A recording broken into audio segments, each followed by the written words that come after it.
Sapagkat hindi madali ang maging likod na nagpapahayag ng salita ng Diyos. Ang gagawin nyo lang, makikinig kayo. At tayo sa napakinggan nyo, isusunod kayo. Mahirap ba yun?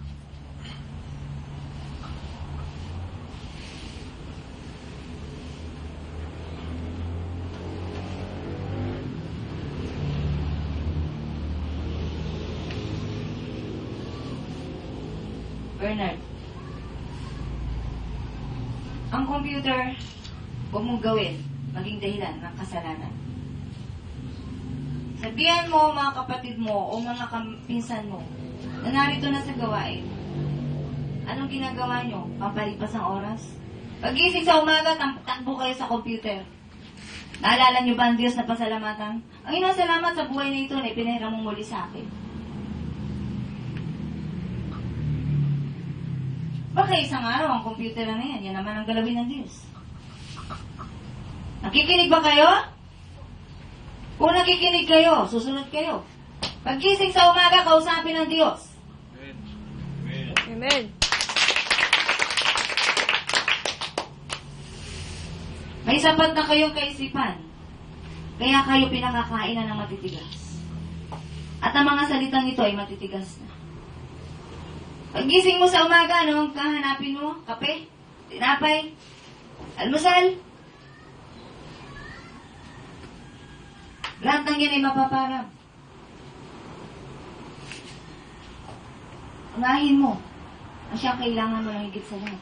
Ang Diyos. Amen. Amen.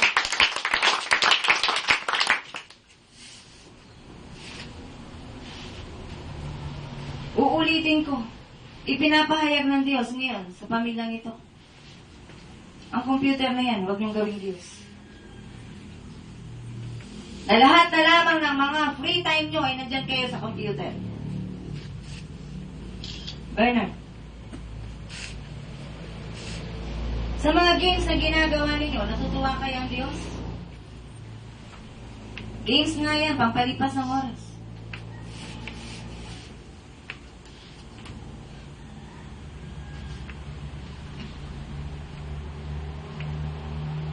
Hindi na ako magsasalita ng kung ano-ano.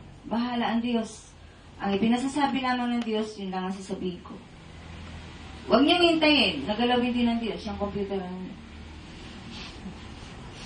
Para ma-realize nyo, Diyos nga, ang kasama nyo, pero pinaliwala nyo.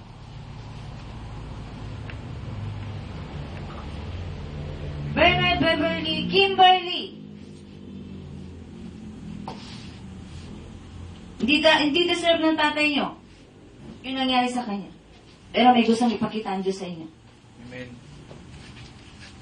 Di deserve na isang ama na walang pinangarap kundi ay kabubuti ng pamilya niya. Hindi na ng pamilya niya, maging ng outside sa family niya.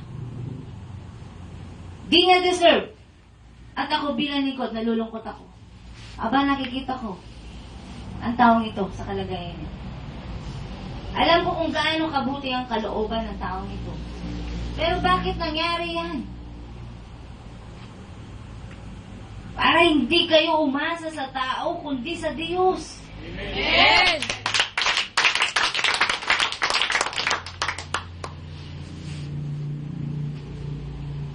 Meron pa. At yun ang ipinahayag ng Diyos. Labas-pasok kayo sa loob ng bahay na ito, na ginawang banal ng Diyos. Pero ano ang mga lumalabas sa bibig niyo?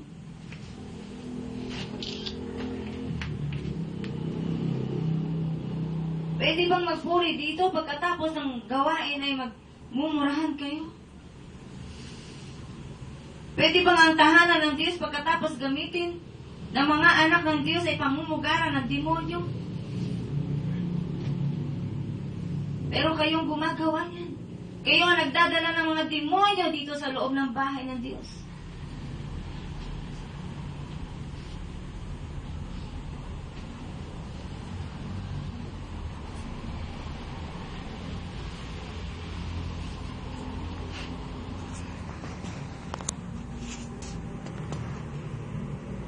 Ako yung lingkod. Ang papa ni Beverly ay lingkod. Hindi nga lang siya legal na lingkod na kagaya ko sapagkat full-time ako. full-time worker ako. Kung saan ako papuntahin ng Diyos ay sumusunod ako. Pero lingkod siya sa pamilya niya.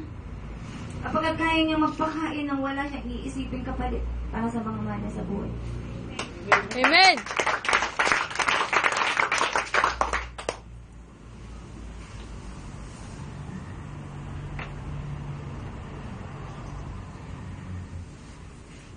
Kimberly, makipagkaisa ka sa ate mo at sa bunso mong kapatid. Kayong dalawa, mag-binding prayer kayo. At pakiusapan ng Diyos, ibalik ang kalagayan sa normal ng tatay. Amen. Nasa inyong pagdulog sa Diyos. Pagkat kayo ay pinakikitaan ng Diyos ng kababaan ng loob. Pero hanggang ngayon, walang makita sa inyong kababaan ng loob. Pagising sa umaga, maaga kang magising, Kimberly. Gisingin mo si Beverly at si Bernard at tumarap kayo sa altar at sabihin ang dapat nyo sabihin sa Diyos, kahabagan ang inyong ama. Na manumbalik ang kalagayan niya kagaya nung dati. Amen. Amen.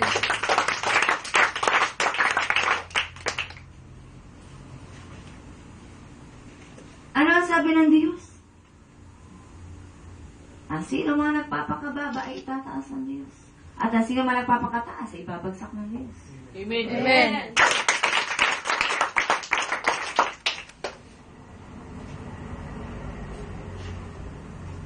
Napakagandang oras ng gising ni Kimberly. 3 a.m. Na kung saan iyan ang oras na tumitilaak yung manok. At yung manok, hindi nyo alam, may nagpupuri sa Diyos. Amen. Amen. Bakit kaya ang manok hindi na may araw naman? Kung kailan yung kahimbingan mo, doon siya titilao. Hindi nyo ba alam kung bakit? Ginagamit yan para gisingin kayo. Amen. Gisingin para umarap sa Diyos at magpasalamat sa Diyos. Amen.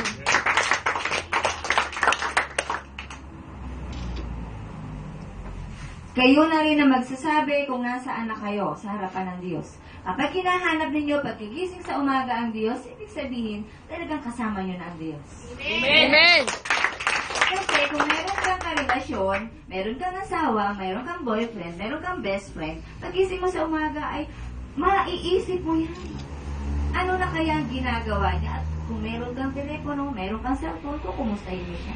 Paggising niya sa umaga, at oras-oras, minong-minuto, nasa isip mo siya. Kumusta na kaya siya? Okay ba siya? Ang Diyos ganyan sa inyong lahat. Laging tinitingnan kung okay ba kayo. Ano na ba ang ginagawa ninyo? Naaalala niyo ba ang Diyos? Alam ng Diyos yan kung naaalala niyo ang Diyos. Amen. Amen.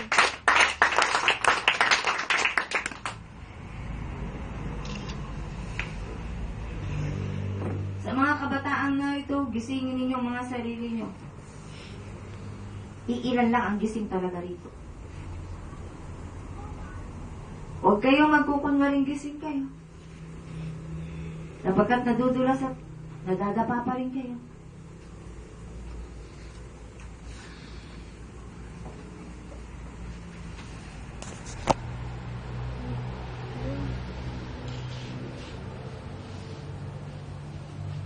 Mag-uumpisa ang pananalangin tuwing umaga bukas.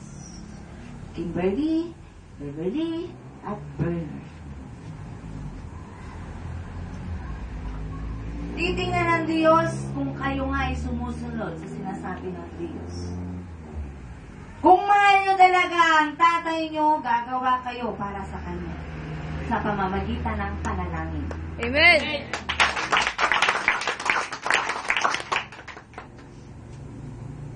Diyan makikita ng Diyos, deserve ng tatay niyong ibalik yung kanyang kalagayang normal. Amen.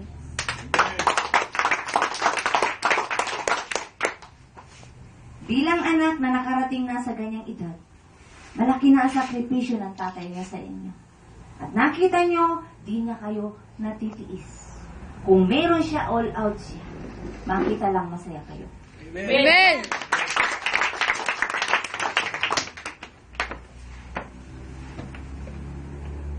Kung papaanong wala kayong ibabalik sa Diyos na hindi talaga galing sa Diyos, ngayon yung katunayan, nagbabalik kayo ng pagmamahal sa tatay niyo sapagkat wala siyang lakas.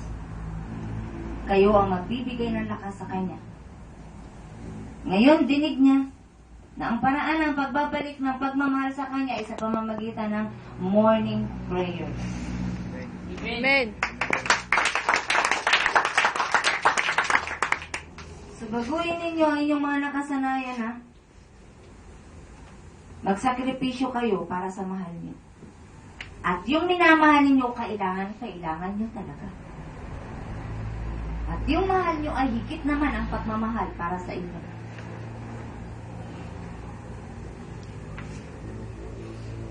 Kung di niyo pa nalalaman, makahanda namang mamatay ang tatay niyo. Bahala ang Diyos sa inyo. Kaya bago mangyari yun, ngayon na, pakita niyo, love niyo siya. Magdasal kayo tuwing umaga. Amen. JB. So, ang love ay ipinapadama. Ipinapakita. JB. Hindi na kailangan pag-isipan pa. Si JB. Si JB. Kaya nga, tinawag na love eh.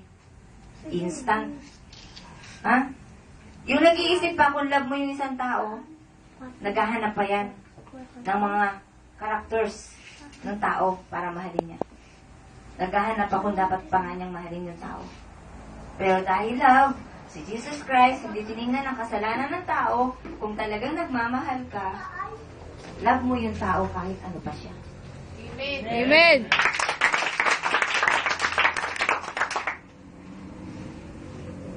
Sa lahat ng kabataan na narito, nire-require ng Holy Spirit ang pagising sa ika-3 ng umaga para samahan si Kimberly, si Beverly at si Bernard sa pananalangin sa pagdulong sa ikapanumbalik ng normal na kalagayan ng physical body ni Brother Billy Isabelo Toriana. Amen. 3 a.m. So lahat kayo na hindi nasanay gumising ng alas 10 sa madaling araw, yan ay utos ng Diyos na dapat ninyong sundin simula bukas. Amen.